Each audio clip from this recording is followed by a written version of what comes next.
সকলকে ধন্যবাদ। Bangladesh study forum আয়োজিত আজকে জুলাইয়ের এই আলোচনা সভায় যারা উপস্থিত আমাকে শুনছেন সকলকে শুভেচ্ছা জানাচ্ছি।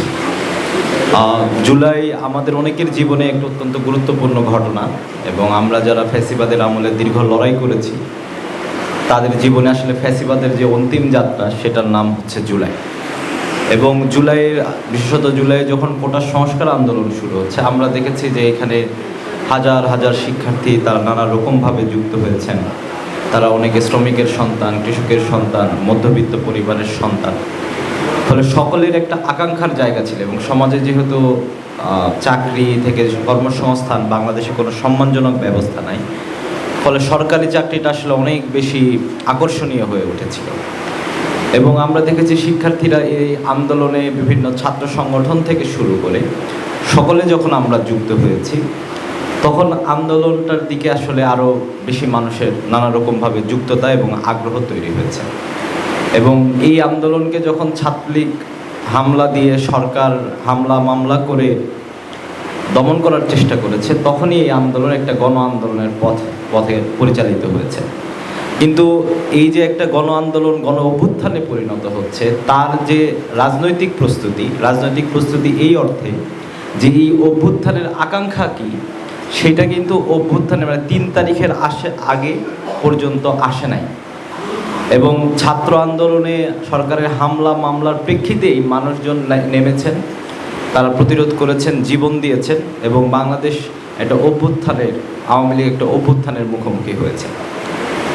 ফলে এই যে স্বতঃস্ফূর্ত একটা অভ্যুত্থান তার রাজনৈতিক যাত্রা আসলে 3 তারিখে যখন ওইখানে আন্দোলনের সমন্বয়ক নাহিদ ইসলাম কর্মসূচিটা ঘোষণা করলেন যে একটা নতুন রাজনৈতিক বন্দোবস্ত প্রতিষ্ঠার লক্ষ্যে এই অভ্যুত্থান পরিচালিত হবে এবং সরকারের পতনের পরে আমরা একটা নতুন রাজনৈতিক বন্দোবস্ত যেটা নিয়ে এর আগেই রাজনৈতিক অঙ্গনে নানা রকমভাবে আলোচিত হয়েছে যে বিদ্যমান যে রাষ্ট্রীয় কাঠামো ছিল সেই রাষ্ট্র কাঠামো অক্ষুণ্ণ রেখে বাংলাদেশ আসলে আর সামনের দিকে এগোতে পারবে না। ফলে সেই জায়গা থেকে যখন অভ্যুত্থানে এই ঐক্য তৈরি হয়েছিল, অভ্যুত্থানে 5 তারিখে হাসিনার পতনের পরেই আমরা যারা দীর্ঘদিনের কর্মী আমাদের প্রত্যাশা ছিল যে এইখানে একটা গণতান্ত্রিক বন্দোবস্ত, একটা গণতান্ত্রিক ব্যবস্থা প্রতিষ্ঠা হবে।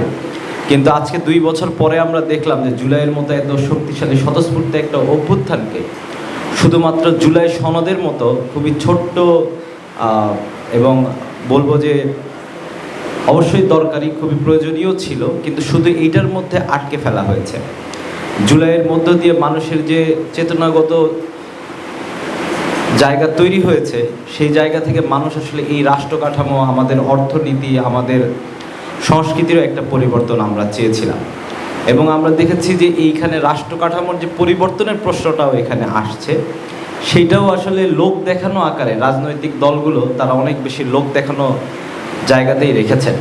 অন্তর্বর্তীকালীন সরকারের আমলে যখন আমাদের আজকের এনসিপির অনেক নেতৃবৃন্দও যারা সরকারে ছিলেন সেই সময় আমরা মব সন্ত্রাস, দঙ্গলবাজি যেটাই বলি সেটা যেরকম আমরা দেখেছি।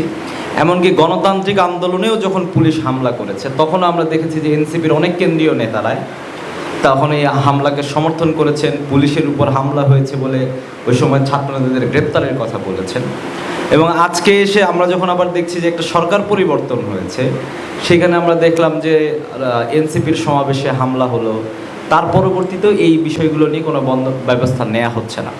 ফলে এইখানে যে সংস্কারের প্রয়োজনীয়তা ছিল এবং রাজনৈতিক দলগুলো কিংবা সরকারেরও যে দায়িত্বশীলতার জায়গা ছিল সেই জায়গায় আমরা দেখেছি যে রাজনৈতিক দলগুলো আসলে একটা কথার কথা বলছেন এবং এই বিষয়গুলো বিরোধী দলে থাকতে তারা একরকমভাবে বলেন, সরকারি দলে গেলে আরেক রকমভাবে তারা কাজগুলো করেন। তো এইখানে এই গণতান্ত্রিক যে বন্দোবস্ত প্রতিষ্ঠার জায়গা ছিল এইটা এখন পর্যন্ত একটা পূর্ণাঙ্গ জায়গায় আসলে যেতে পারে।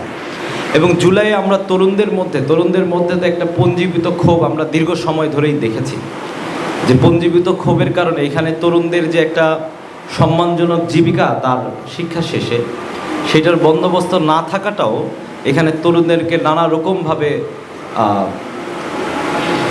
তারা নানাভাবে ক্ষোভিত হয়েছে। তো সেই জায়গা থেকে আমরা দেখলাম যে অভ্যুত্থানের পরেও এখানে অর্থনৈতিক স্ট্রাকচার নিয়ে যে পরিবর্তন, এখানে মুক্তবাজার অর্থনীতি কী ফর্মে কাজ করবে বা আমরা এটাকে কতটুকু নিয়ন্ত্রণ করব, সেই বিষয়গুলো নিয়েও আমরা কিন্তু খুব বেশি আলাপ আলোচনা রাজনৈতিক অঙ্গনে দেখি নাই, বা কোনো আলাপ আলোচনায় আসলে আমরা দেখি নাই। এখানে সাংস্কৃতিক প্রশ্নগুলো থেকে শুরু করে যতগুলো প্রশ্ন নিয়ে আমাদের আলাপ আলোচনা সমাজে আরও বিস্তৃত হওয়া দরকার ছিল, সেটি না হয়ে জুলাইয়ের একটা পুরো অভ্যুত্থানকে শুধুমাত্র একটা জুলাই সনদের কানাগলিতেই আমরা আসলে পথ হারাতে দেখেছি।